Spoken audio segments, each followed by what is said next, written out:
प्रश्न 1, यदि किसी उपग्रह की गतिज ऊर्जा काइनेटिक एनर्जी दोगुनी कर दी जाए तो क्या होगा? उत्तर, उपग्रह कक्षा से पलायन एस्केप कर जाएगा। पलायन के लिए आवश्यक ऊर्जा कक्षीय गतिज ऊर्जा की दोगुनी होती है, अतः ऊर्जा दोगुनी करने पर वो पलायन वेग प्राप्त कर लेगा। प्रश्न 2, प्रकाश वैद्युत प्रभाव फोटोइलेक्ट्रिक इफेक्ट की घटना क्या सिद्ध करती है? उत्तर, प्रकाश की कण प्रकृति ये प्रभाव सिद्ध करता है कि प्रकाश फोटोन नामक ऊर्जा के कणों से बना है। प्रश्न 3, बर्नौली का सिद्धांत किस भौतिक राशि के संरक्षण पर आधारित है? उत्तर, ऊर्जा। बर्नौली प्रमेय आदर्श तरल के लिए प्रति इकाई आयतन की कुल ऊर्जा के नियत रहने की पुष्टि करता है। प्रश्न 4, अर्धचालकों सेमीकंडक्टर्स में अशुद्धि मिलाने की प्रक्रिया को क्या कहते हैं? उत्तर, डोपिंग। डोपिंग चालकता बढ़ाने के लिए अर्धचालकों में कम मात्रा में अशुद्धि मिलाना डोपिंग कहलाता है। प्रश्न 5, डॉपलर प्रभाव डॉपलर इफेक्ट निम्नलिखित में से किसमें लागू होता है? उत्तर, ध्वनि और प्रकाश दोनों। डॉपलर प्रभाव सभी प्रकार की तरंगों के लिए मान्य है जब स्रोत और प्रेक्षक के बीच सापेक्ष गति हो। प्रश्न 6, कैपेसिटर में ऊर्जा कहाँ संचित होती है? उत्तर, प्लेटों के बीच विद्युत क्षेत्र में ऊर्जा परावैद्युत माध्यम में विद्युत क्षेत्र के रूप में संचित होती है। प्रश्न 7, केपलर के दूसरे नियम क्षेत्रफल का नियम के अनुसार ग्रहों का क्षेत्रीय वेग नियत रहता है। ये किसका परिणाम है?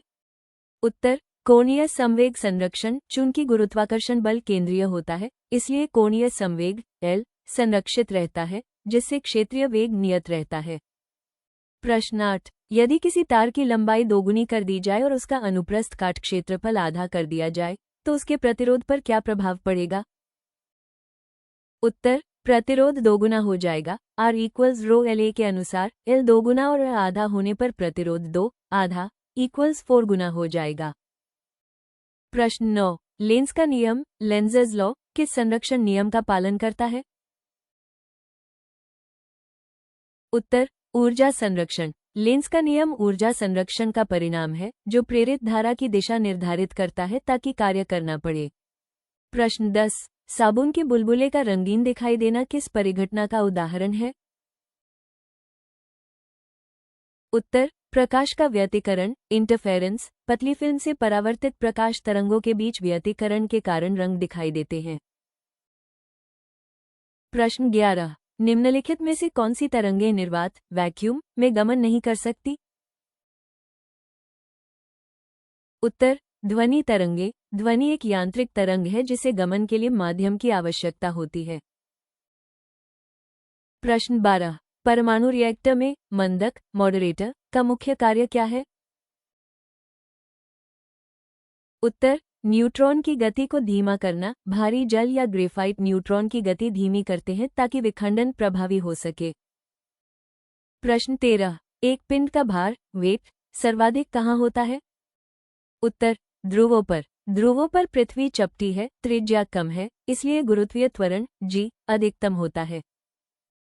प्रश्न 14, पार्सेक किसकी इकाई है?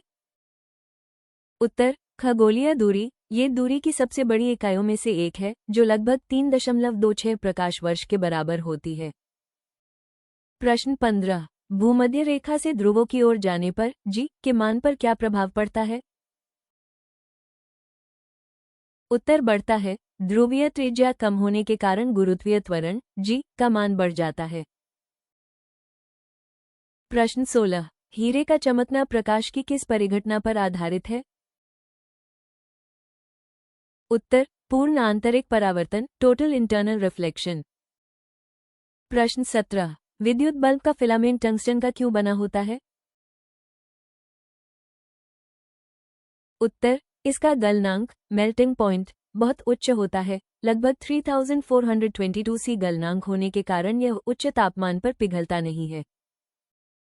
प्रश्न 18, निम्नलिखित में से कौन सा बल गैर संरक्षी नॉन कंजर्वेटिव है? उत्तर घर्षण बल द्वारा किया गया कार्य हमेशा पथ पर निर्भर करता है और ऊष्मा के रूप में ऊर्जा का क्षय करता है। प्रश्न 19। सूर्य में ऊर्जा का मुख्य स्रोत क्या है? उत्तर नाभिकीय समलन। अत्यधिक तापमान पर हाइड्रोजन नाभिक जुड़कर हीलियम बनाते हैं, जिससे अपार ऊर्जा मुक्त होती है।